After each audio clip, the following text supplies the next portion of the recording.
I think that our idea of masculinity in our society and the way that we build ourselves as men is one of the most poisonous things about our culture. I think it causes a huge number of the problems that we face as a society.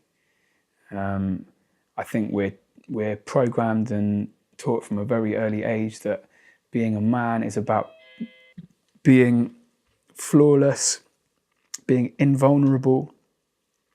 We're taught to funnel all of the emotions we feel in our interior world. We're taught to funnel them all into the one acceptable emotion for men, which is anger.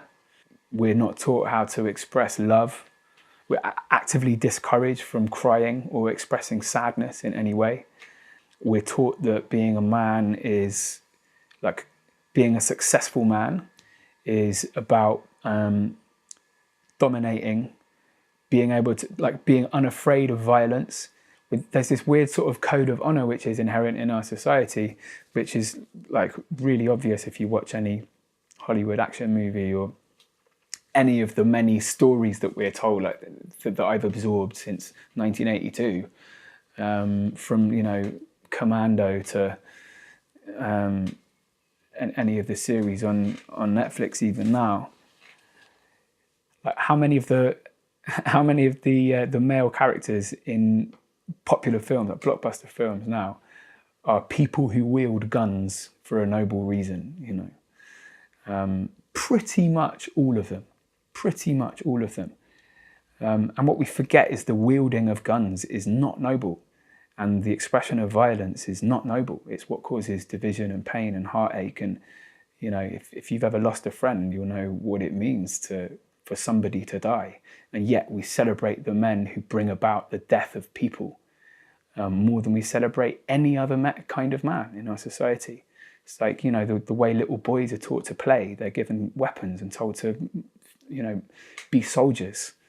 The video games that we play as little boys, there's so much wrong in how we're raised by our society as men. And it takes a lot of undoing. It takes a lot of work to find ways to be all right with being vulnerable for a start.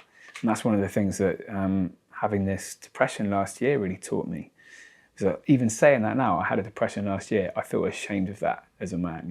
That's not all right for me to have gone through. I'm supposed to be strong, I'm supposed to be a rock, dependable. However, this is the truth. I had a depression last year. I found it very difficult to ask my friends for help, especially my male friends. A lot of my male friends were pretty useless at knowing how to respond to it. If you approach a man with an emotional vulnerability or a feeling that is negative, they'll treat it as a problem that needs to be fixed. And if there isn't a fix for the problem, they'll run away from it, or tell you or find some way to put a positive spin on it. It's like, oh, well, you'll probably learn loads from this. And like, no, it's just hard. Like, give me a hug. You know what I mean? So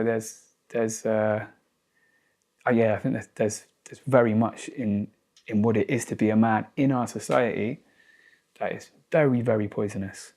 And I'm not ashamed to be a man. I'm happy to be a man. I think there's a lot that's beautiful about masculine energy and, the desire to build, and even the joy in destroying things. I love jumping on a sandcastle as much as anyone else.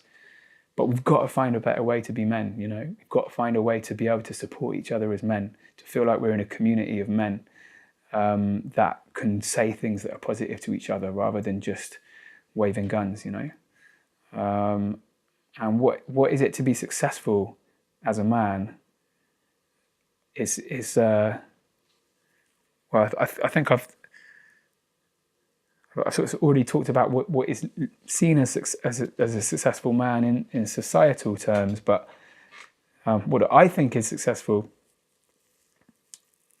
for a man to be,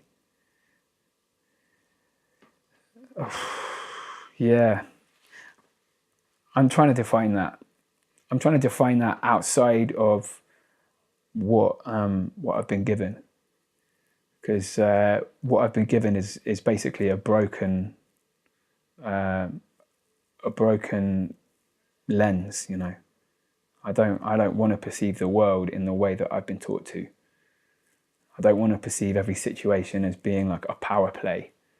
And I don't want to perceive, someone's vulnerability as an attack that I have to respond to with anger. I don't want to do that anymore. But I'm working out what the other kind of success would be. And I think maybe learning how to be vulnerable, not being ashamed of that is a big one. I've got my housemate Bo says that vulnerability is power. And I think that's a really powerful idea, really strong idea, because, 100 years of psychology has taught us that if you bottle things up, if you put the lid on the steam, then eventually the steam will find a way out through whatever crack it can find, whatever means you give it. And if all you give it is the anger hole, then that's where it's going to pour out, And if you've ever seen someone really when the red mist descends and they're just in their rage, that's not a powerful place to be. That's not a powerful place to be. The boys pushing each other in the playgrounds, the gang of kids chasing the kid and beating him to the ground. Those aren't the people we really admire. So yeah, there's other ways. I'm just working them out for myself at the moment. When was the last time that you felt really happy? Last time I felt really happy was Saturday night. I had a gig in France near Lille, and it was really great, and the audience were loving it up. And me and DJ Downlow were doing a show together, and we were smashing it, and it was all going well, and it was just a great feeling. Even when I felt very inside the songs that I was doing, and I was having a great time bashing my cymbals on stage and getting people to freak out. It's great. Is that what happiness is for you? Is it performing? Oh no, happiness is a lot of things for me. I also had a really great moment yesterday, chilling out with my friend in Clissold Park in the sun, listening to Van Morrison and chatting. Happiness comes from a lot of different sources, and I'm happy to say that now. Happiness comes from a lot more sources for me than it used to, or at least I recognise where happiness comes from for me now better than I used to. And I'm still learning to identify ways I can be happy that's not from performing, because that used to be all I sort of sought out. That's all I looked for. But yeah, just performing's a buzz, man. I love it. And on the flip side, when was the last time you cried or felt really low? Well, I've just split up with my partner of 2.5 years, 2 weeks ago. So that was the last time I cried.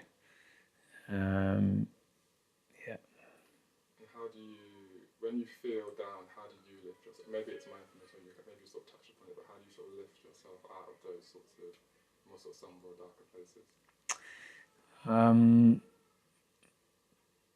Yeah, various different ways, I guess. One way is definitely mindfulness. A big way for me is training. I go running.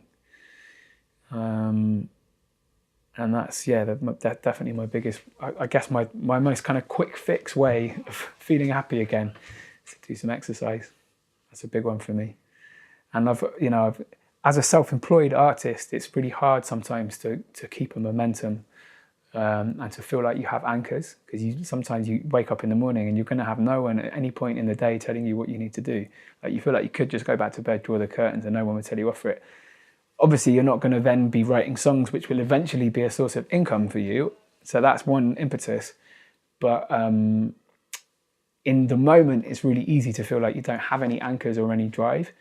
So it's really important to me to have some sense of routine. When I'm at my absolute best creatively, in terms of flow, when I've hit like a week where I'm like, songs are just falling out of me, which is a really rare thing, then I can really let go of routine and just live moment to moment, and just run out into the city, and within 5 minutes I'll have a new idea, then I'll run back in, and then I'll feel like sleeping for an hour, and then things can really go out the window. But until I feel that stability, like if you have stability, then you can let loose and be wild, right? It's the same as if you have economic stability, then you can take risks, right? It's that kind of same principle. So the stability, the way that I get stability for myself is, I tidy my studio every Sunday, give it a good hoover. I go for a run first thing every day. I do my morning pages every morning, which is 3 pages of free association. And then I write a 16-bar verse every morning before I start the rest of my day. I have to do something creative before I do anything admin related. So 3 pages, or is that free writing? Free association? Free writing. So three A5 pages or one side of A4 of just free writing.